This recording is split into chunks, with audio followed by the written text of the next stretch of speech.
आत्या, तुम्हाला मुलगा पाहिजे का मुलगी? ते काही विचारायचं असतं काय? मुलगा. का बरं? पहिला मुलगा झाला ना टेन्शन जातं, वंशाला दिवा. मग नंतर मुलगी व्हायना का जाईना. किती सहज बोलून गेला तुम्ही. मुलगाच पाहिजे म्हणून. हेच तुमच्या तोंडातून मुलगी पाहिजे असं का नाही निघलं? आपणच एक लेडीज असून आपल्यालाच मुलगी नको का बरं असं? हो, आई बापाचं जर दुखलं ना तर मुलाच्या आधी मुलगी पळत येते. आईला जर जरा बी काय झालं तर त्या मुलीला त्रास होत असतोय. उलट मुलीसारखी माया मुलांमध्ये सुद्धा नसती. अहो, आजकालच्या कित्येकी मुलं आई बापांना वृद्धाश्रम मध्ये टाकतात. असं मुलगी करू शकते का? नाही करू शकत. मग मुलगी का नको? तिच्यासाठीच असा भेदभाव का? अहो आत्या, एक मुलगी तिच्या जीवनामध्ये किती त्याग करत असते.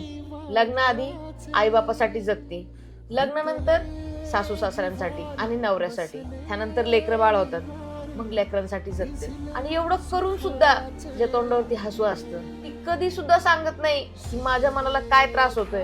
ती स्वतःसाठी एवढं सुद्धा जगत नाही. एवढे सगळे त्याग एक मुलगा करतो का? नाही करत. एक मुलगीच करू शकते, तरी पण मुलगी नको.